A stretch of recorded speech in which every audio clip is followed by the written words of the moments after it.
Welcome back to secret banker, आपका नया regulatory translator. अगर आप एपिसोड 2 देख रहे हैं तो इसका मतलब ये है कि आप एपिसोड 1 देख चुके हैं। अगर नहीं देखा तो कोई बात नहीं, आप इस वीडियो को ध्यान से देख लीजिए और उसके बाद एपिसोड 1 देख लीजिए ताकि आपको केवाईसी के ऊपर पूरा क्लैरिटी आ जाए। डिस्क्लेमर, चलो शुरू करते हैं। Episode 2, what RBI quietly changed in KYC rules. सोचो एक सेकंड के लिए।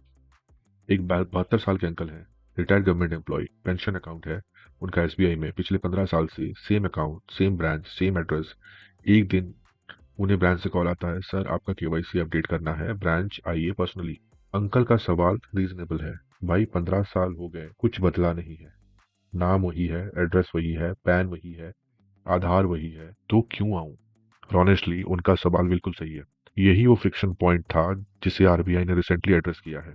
क्योंकि आरबीआई सिर्फ रूल टाइटन नहीं करता, वो कस्टमर एक्सपीरियंस को भी बैलेंस करता है।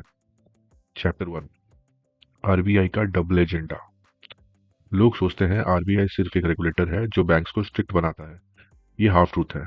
आरबीआई का पूरा काम दो चीजें साइमल्टेनियसली करना है। एक, फिनेंशियल सिस्टम को सेफ रखना, money laundering, fraud, terror financing इन्हें रोकना। दो, फिनेंशियल इंक्लूजन प्रमोट करना, मतलब आम आदमी को बैंकिंग सिस्टम में आसानी से लाना, उन्हें बढ़ावा देना। ये दोनों ऑब्जेक्टिव्स कभी कभी कॉन्फ्लिक्ट करते हैं। अगर केवाईसी प्रोसेस बहुत स्ट्रिक्ट हो, बहुत फ्रिक्वेंट हो, बहुत कॉम्प्लिकेटेड हो तो जेन्युइन कस्टमर फ्रस्ट्रेटेड हो जाते हैं। Poor customer, elderly customer, rural customers, वो बैंकिंग से दूर हो जाते हैं। और अगर केवाईसी प्रोसेस बहुत लूज हो तो केवाईसी एक्सप्लॉइट हो सकता है, सिस्टम कस्टमर के अगेंस्ट जा सकता है। इस बैलेंस को मेंटेन करने के लिए आरबीआई ने एक इंपॉर्टेंट डॉक्यूमेंट अपडेट किया है जिसे केवाईसी मास्टर डायरेक्शन बोलते हैं। केवाईसी मास्टर डायरेक्शन आपको आरबीआई वेबसाइट में मिल जाएगा। चैप्टर 2, केवाईसी मास्टर डायरेक्शन क्या होता है। एक मास्टर डायरेक्शन बेसिकली एक कंसोलिडेटेड रूल बुक है सब रेगुलेटेड एंटिटी के लिए, जैसे कि banks, NBFC, payment companies, digital wallets, etcetera etcetera. सबको यही मास्टर डायरेक्शन फॉलो करना पड़ता है। आरबीआई का KYC master direction basically define करता है कौन केवाईसी करेगा, कब करेगा, कैसे करेगा, कितने फ्रीक्वेंसी में करेगा और क्या डॉक्यूमेंटेशन एक्सेप्टेबल है। ये डॉक्यूमेंट टेक्निकल लगता है लेकिन इसके अंदर का रूल तुम्हारे बैंक एक्सपीरियंस डायरेक्टली अफेक्ट करते हैं। और जब आरबीआई इसमें चेंजेस करता है, चाहे वो छोटे अमेंडमेंट हो, उनका असर पूरा बैंकिंग सिस्टम पे पड़ता है। रिसेंट अमेंडमेंट्स में कुछ प्रैक्टिकल चीजें ऐड हुई हैं जो कस्टमर के लिए जेन्युइनली हेल्पफुल है और उसे जानना जरूरी है। Chapter 3, periodic KYC. अब इतनी बार केवाईसी क्यों करना पड़ता है। पहला अपडेट, पीरियोडिक केवाईसी का प्रेशर कम हुआ है, स्पेशली लो रिस्क कस्टमर के लिए।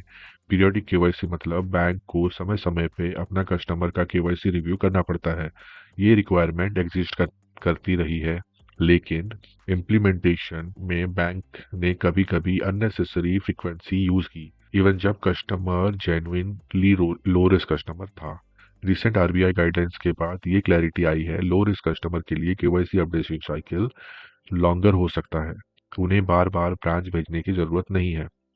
इसका मतलब है अगर तुम्हारा अकाउंट जेन्युइनली लो रिस्क है, तुम्हारा प्रोफाइल स्टेबल है, ट्रांजैक्शन प्रेडिक्टेबल है, तो बैंक को तुम्हें हर 2 साल में केवाईसी अपडेट के लिए नहीं बुलाना पड़ेगा। ये एक सिंपल शिफ्ट है लेकिन प्रैक्टिकल इम्पैक्ट बहुत ही बड़ा है। Chapter 4, no change declaration, game changer concept. अब ये वाला कॉन्सेप्ट सुनना जरूर। नो चेंज डिक्लेरेशन ये एक प्रोविजन है जिसमें अगर कस्टमर का कोई भी केवाईसी डिटेल्स चेंज नहीं हुआ है, जैसे कि नाम, एड्रेस, आइडेंटिटी डॉक्यूमेंट्स, तो वो सिंपल डिक्लेयर कर सकता है कि मेरा कुछ भी नहीं बदला है।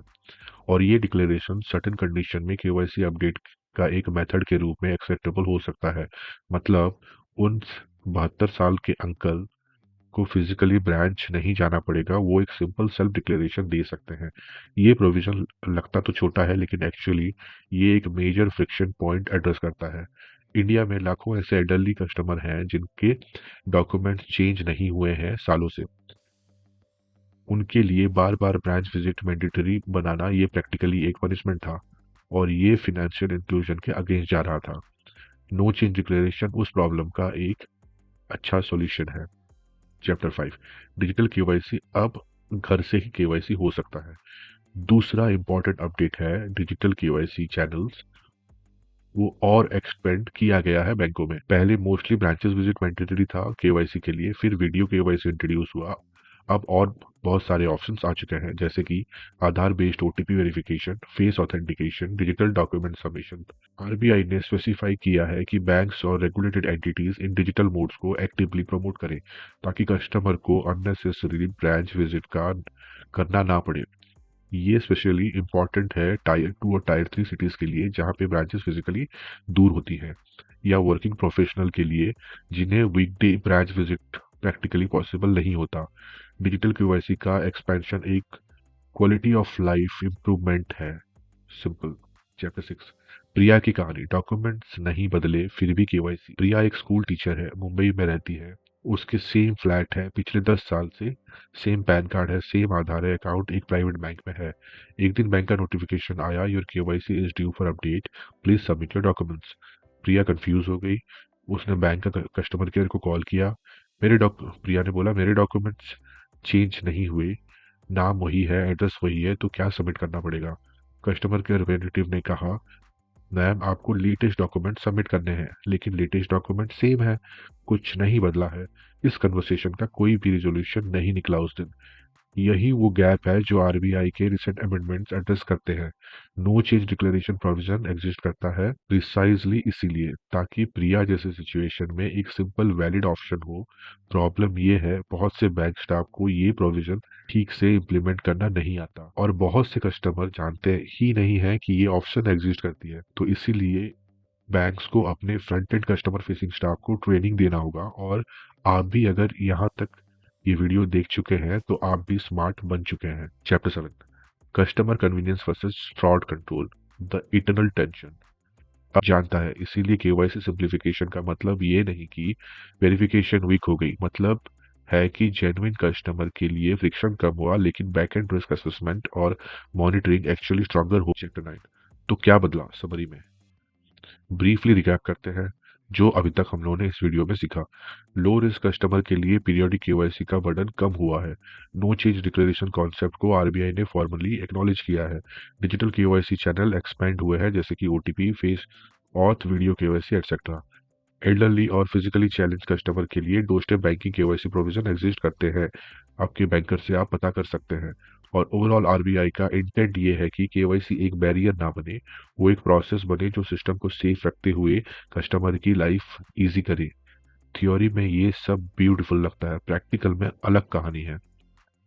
चैप्टर 10, लेकिन एक छोटी सी गलती सब बदल सकती है। यहाँ एक चीज है जो लोग नहीं सोचते। केवाईसी सिंप्लीफिकेशन का मतलब ये नहीं कि सिस्टम अब लेस वॉचफुल हो गया है।